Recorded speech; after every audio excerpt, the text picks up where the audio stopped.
Dear students, online classes में मैं विष्णु शर्मा आप सभी का हार्दिक अभिनंदन करता हूं।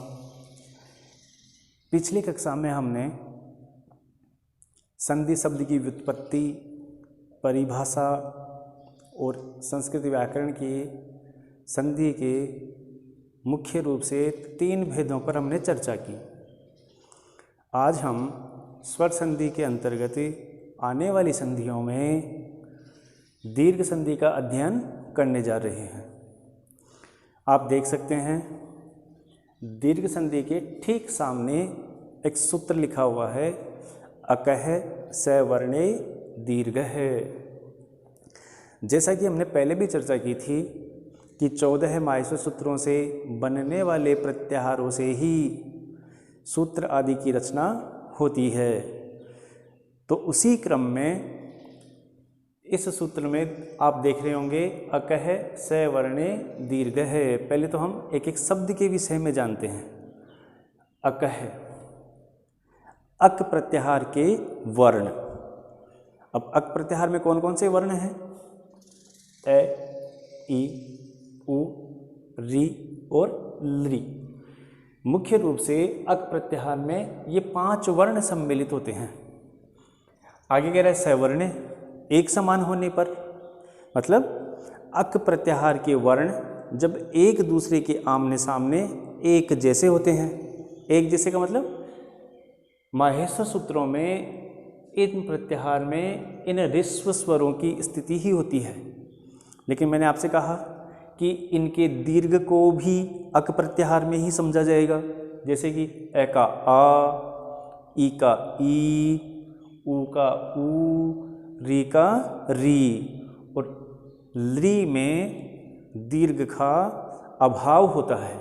तो अक प्रत्याहार के वर्ण जब एक दूसरे के आमने सामने एक समान होते हैं तो वो खुद का ही दीर्घ कर लेते हैं। जैसे कि आप सामने लिखित रूप में लिखा हुआ है कि जब ह्रस्व या दीर्घ अक, ए, ई, उ, री और लृ, याद रखना लृ में दीर्घ का अभाव होता है, इसलिए लृ का दीर्घ नहीं होता, ये सदैव ऋस्व ही रहता है। तो फिर दीर्घ किनका होगा?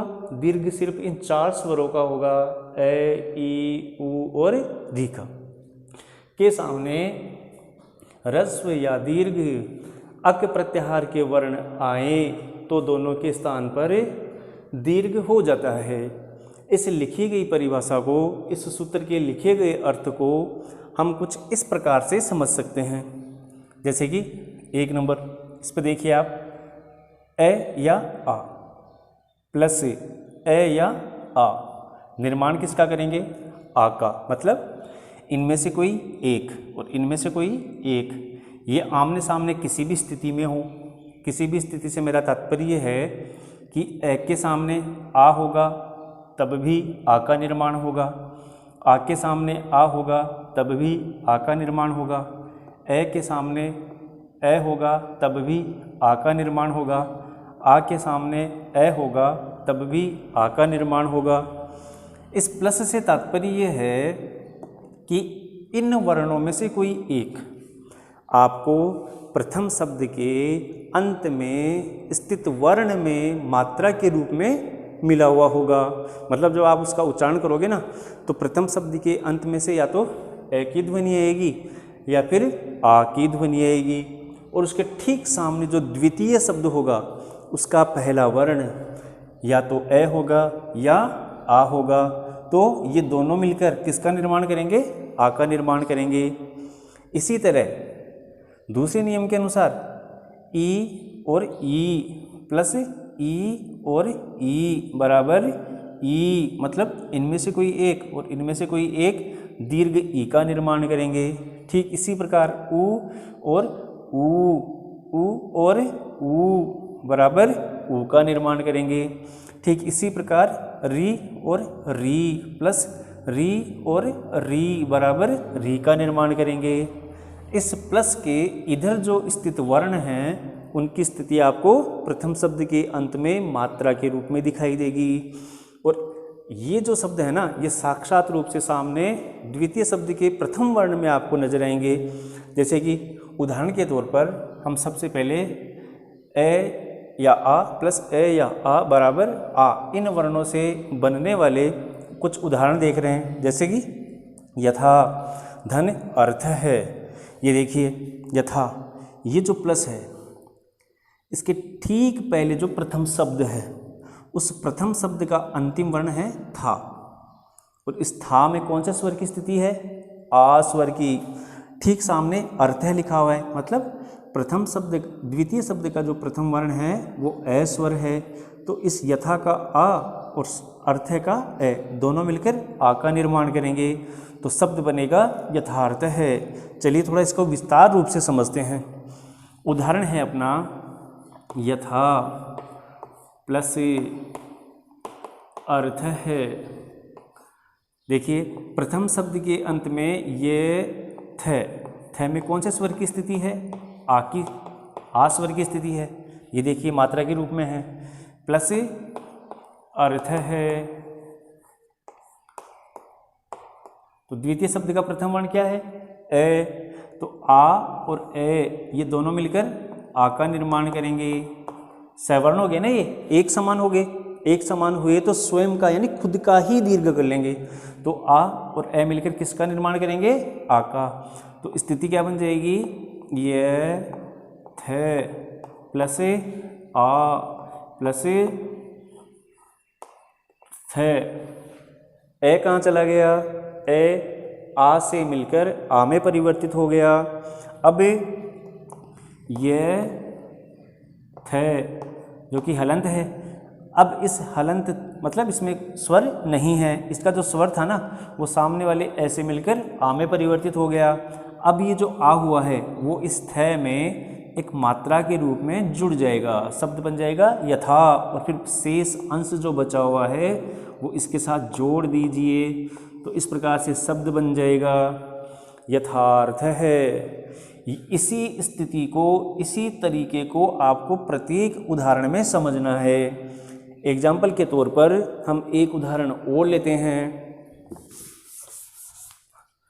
सुधा प्लस आ कर है, सुधा सु ध में कौन से स्वर की स्थिति है? मतलब उच्चारण करने पर ध में कौन से स्वर की ध्वनि उत्पन्न हो रही है? आ स्वर की ध्वनि उत्पन्न हो रही है। यथा, तो आ प्लस आ कर है, तो आ और आ मिलकर भी किसका निर्माण करेंगे? आ का निर्माण करेंगे। स्थिति बनी सु ध धन आ प्लस कर है। ठीक वैसे ही आ को किस में जोड़ दोगे? ध में जोड़ दोगे, तो ध में ये मात्रा के रूप में जुड़ जाएगा इस प्रकार से, तो इसका हलंत भी हट जाएगा। उसके बाद बचे हुए शब्द को इसके साथ जोड़ दीजिए, शब्द बन जाएगा सुधा कर है। इसी प्रकार अगले उदाहरण में सेम वही स्थिति है। चलो एक उदाहरण और समझ लेते हैं। गौर प्लस अंग है। जैसा कि मैंने आपको पहले कहा था सामान्य परिचय में कि इस अंग को लिखने का दूसरा तरीका ये होगा, और मैंने इसका आपको कारण भी बताया था संधि शब्द की व्युत्पत्ति में कि ए के ऊपर जो अनुस्वार दिख रहा है उस अनुस्वार के ठीक आगे ग आ रहा है, और ग कौन से वर्ग का वर्ण है? ग है क वर्ग का वर्ण। तो ये अनुस्वार इस क वर्ग के पंचम वर्ण यानी ङ में परिवर्तित हो जाएगी। तो इसको इस तरीके से भी लिखा जा सकता है। इस प्रकार से अनुस्वार के स्थान पर वर्ग का पंचम वर्ण होना पर सवर्ण कहलाता है। तो चलिए, गौर र में कौन से स्वर की ध्वनि उत्पन्न हो रही है? ए स्वर की, तो ये रहा ए। ए कहाँ है? इस रे में मिला हुआ है। प्लस अंग है। अब ए और ए मिलकर आ में परिवर्तन होगा, तो स्थिति बन जाएगी गौर प्लस आ प्लस प्लस ये जो बचा हुआ रूप है वो अनुस्वार का ध्यान रखना, इसको हम लिखेंगे रे में आ मिला तो आ, और अनुस्वार और गह गौरांग है। तो इस प्रकार से ये ए या आ प्लस ए या आ बराबर आ का निर्माण होकर इन शब्दों में संधि हुई। शेष बचे हुए उदाहरणों में आप इसी प्रकार से अभ्यास करेंगे, और भी अपनी नोटबुक के पाठ्य पुस्तक में हैं तो उनको देख देख कर आप अभ्यास करेंगे। अगर आपने एक उदाहरण को भली भांति समझ लिया तो उसी पैटर्न के आप असंख्य उदाहरणों को आराम से समझ सकते हो। अब चलिए, अब इसी संधि के हम दूसरे नियम की तरफ चलते हैं, जिसमें ऋस्व ई और दीर्घ ई के सामने ऋस्व ई और या दीर्घ ई होने पर दीर्घ ई का निर्माण होगा। जैसे कि अति धन इव अतीव। इस उदाहरण को भी हमें इस प्रकार से समझना चाहिए। अति धन इव, तो प्रथम शब्द के अंत में कौन से स्वर की ध्वनि उत्पन्न हो रही है? ई की, अत ई प्लस इव। ये देखिए, ये ई इस तय में मात्रा के रूप में जुड़ा हुआ है, तो ई और ई मिलकर दीर्घ ई का निर्माण करेंगे। तो स्थिति कुछ इस प्रकार से बन जाएगी, अ त ई प्लस व। अब ये ई इस तय में दीर्घ ई की मात्रा के रूप में जुड़ जाएगा, तो शब्द बन जाएगा अतीव। इसी तरह से श्री में उपस्थित दीर्घ ई सामने उपस्थित दीर्घ ई से मिलकर दीर्घ ई का ही निर्माण करेंगे, तो दीर्घ ई होकर शब्द क्या बन जाएगा? श्रीसह। जैसे कि श्री प्लस ईशः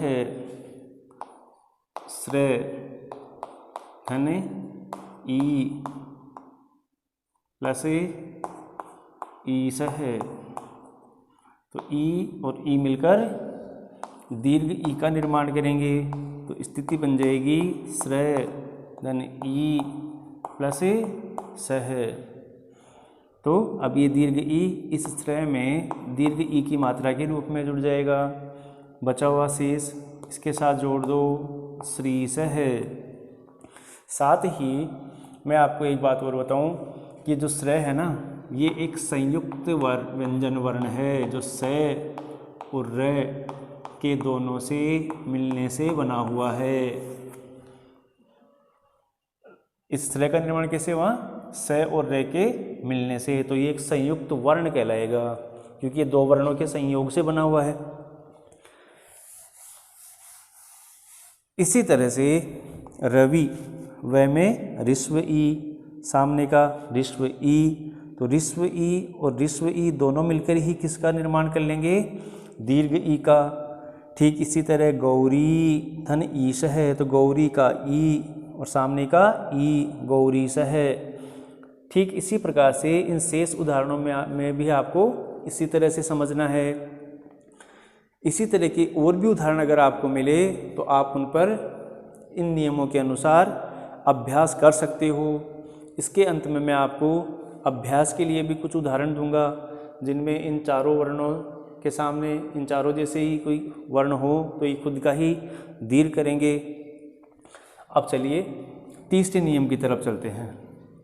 उ या ऊ प्लस उ या ऊ निर्माण किसका करेंगे? दीर्घ उ का।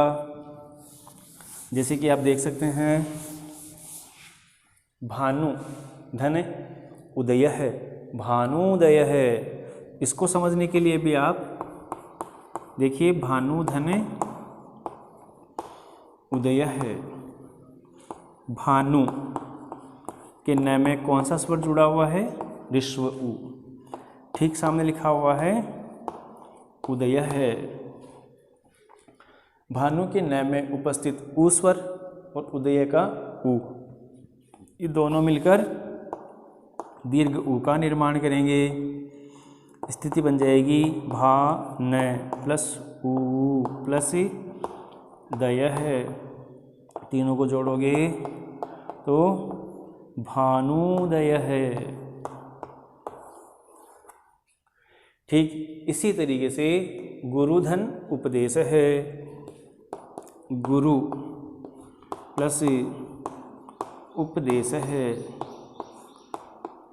इस उदाहरण की तरफ चलने से पहले मैं आपको एक बात और बताना चाहूँ कि रै में जो उ की मात्रा लगी हुई होती है ना, इसके ऋस्व और दीर्घ उ की मात्रा में विद्यार्थी हमेशा एक कंफ्यूज से रहते हैं, तो उस डाउट को भी आप दूर कर सकते हैं। देखिए, जब इस रै से ये मात्रा यूँ टच होकर यूँ झुकी हुई मुड़ी हुई होती है, तब तो ये ऋस्व उ कहलाता है। और इसी रै में जब ये मात्रा यूँ स्पष्ट रूप से यूँ दिखाई दे, कई जगह इसको यूँ भी लिखा जाता है, तो ये दीर्घ रू की पहचान है, ये ऋस्व उ की पहचान है, ये दीर्घ उ की पहचान है। ऐसा डाउट सिर्फ रै में जब उ की मात्रा जुड़ी हुई थी ना, तो उसी स्थिति में ये होता है। तो रै में जब ये मात्रा यूँ टच होकर झुकी हुई हो, इसका मतलब है उसमें रै में मात्रा ऋस्व उ की है। और रै में जब मात्रा यूँ स्पष्ट दिखाई दे, तब इसका मतलब है इसमें दीर्घ उ जुड़ा हुआ है। तो चलिए, स्थिति कुछ इस प्रकार से है, गुर प्लस उ प्लस उपदेश है। तो उ और उ मिलकर दीर्घ उ का निर्माण करेंगे। तो इस प्रकार से स्थिति बन जाएगी गुर प्लस उ प्लस पैदेश है। अब तीनों को जोड़ दो, रै हलंत है क्योंकि इसमें जो स्वर था उ, उसको हमने समझने के लिए बाहर निकाला, फिर ये सामने वाले उ से मिलकर दीर्घ उ में परिवर्तित हुआ। तो अब इस रै में दीर्घ उ की मात्रा जोड़ दीजिए, गुरूपदेश है। इस प्रकार से ये शब्द बना। ठीक इसी तरह आप अन्य उदाहरणों पर भी समझ सकते हो। स में ऋस्व उ, ठीक सामने भी ऋस्व उ, तो ऋस्व उ और ऋस्व उ मिलकर दीर्घ उ का निर्माण कर रहे हैं। संधि जब करो ना आप, तो हमेशा याद रखना, अक्सर आप क्या करते हो कि जल्दबाजी में मात्राओं के छोटी बड़ी होने की तरफ ध्यान ही नहीं देते, और किसी शब्द का अशुद्ध उच्चारण भी अशुद्ध लिखने का सबसे बड़ा कारण होता है। जैसा आप उच्चारण करते हो, ऋस्व और दीर्घ आपके उच्चारण से उनमें जो भेद है, उनमें जो अंतर है, वो स्पष्ट सुनने वाले को नज़र आना चाहिए, सुनाई देना चाहिए। तो शब्द का जब शुद्ध उच्चारण करोगे ना, तभी आप शुद्ध लिख पाओगे। और शुद्ध उच्चारण करके शुद्ध लिखने के लिए आपको उनमें जो भेद है, जो अंतर है, जो मात्राओं में लगने वाला समय है, उसका पता होना चाहिए। तो संधि करते समय आप विशेष ध्यान रखोगे कि इनमें जब इस जगह जो स्वर आमने सामने है, उसका दीर्घ होना चाहिए। तो इस घ में जो उ है, सामने वाले उ से जब मिलेगा तो बड़े उ का निर्माण करेगा। ठीक इसी तरह विष्णु के ण में जुड़ा हुआ उ, जो कि ऋस्व है, सामने ऋस्व स्वर से जब मिलेगा तो दीर्घ कर लेगा। तो इसीलिए देखो दीर्घ उ की मात्रा दिख रही है। ऐसे सिंधु में जुड़ा हुआ उ, सामने उपस्थित दीर्घ उ से जुड़कर दीर्घ उ का ही निर्माण करेंगे। तो सिंधूर्मी। 3 उदाहरण आपने देखे। अब हम चौथे उदाहरण की तरफ चलेंगे। अब चलते हैं दीर्घ संधि के अंतिम नियम की तरफ। री या री प्लस री या री, दोनों में आमने सामने होने पर दीर्घ री का निर्माण करेंगे। जैसे कि होत्री धन ऋकार है, होत्रीकार है। इस उदाहरण को भी हम कुछ इस तरीके से समझ सकते हैं। होत्री धन ऋकार है। स्थिति बनी, तय में कौन से स्वर की उपस्थिति है? री स्वर की ठीक सामने रीकार है। री और री दोनों मिलकर दीर्घ री का निर्माण करेंगे तो स्थिति बन जाएगी हो तय प्लस री प्लस कार है, क्योंकि सामने वाला री और ये री दोनों मिलकर री में परिवर्तित हुए। अब स्थिति बनी हो त्रिकार है, होत्रिकार है। ये ऋस्व री की पहचान है और एक जैसी ही दो स्थितियां नीचे होने पर दीर्घ री की पहचान है। इसी तरह से अन्य उदाहरणों को भी समझ सकते हो। इस प्रकार के उदाहरण अधिकतर वैदिक भाषा में यूज किए जाते हैं। अब इसी दीर्घ संधि के कुछ अपवाद भी हैं जो कई बार कॉम्पिटिटिव एग्जाम्स में भी पूछे जाते हैं। जैसे आप देख सकते हो कर्क धन अंधु, अगर वर्णों की स्थिति की बात करें तो कर्क के क में ए स्वर आ रहा है और ठीक सामने भी ए आ रहा है, लेकिन ए और ए मिलकर दीर्घ होना चाहिए था, लेकिन यहाँ दीर्घ नहीं हुआ। क्या स्थिति बन गई?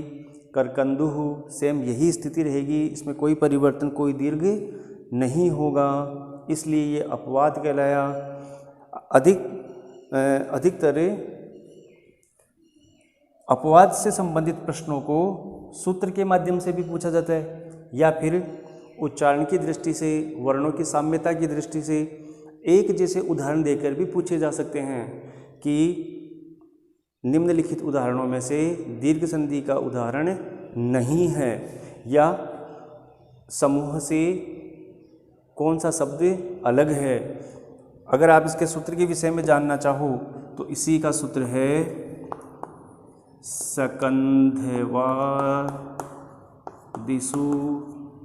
सकंधवादिषु पररूपम वाच्यम।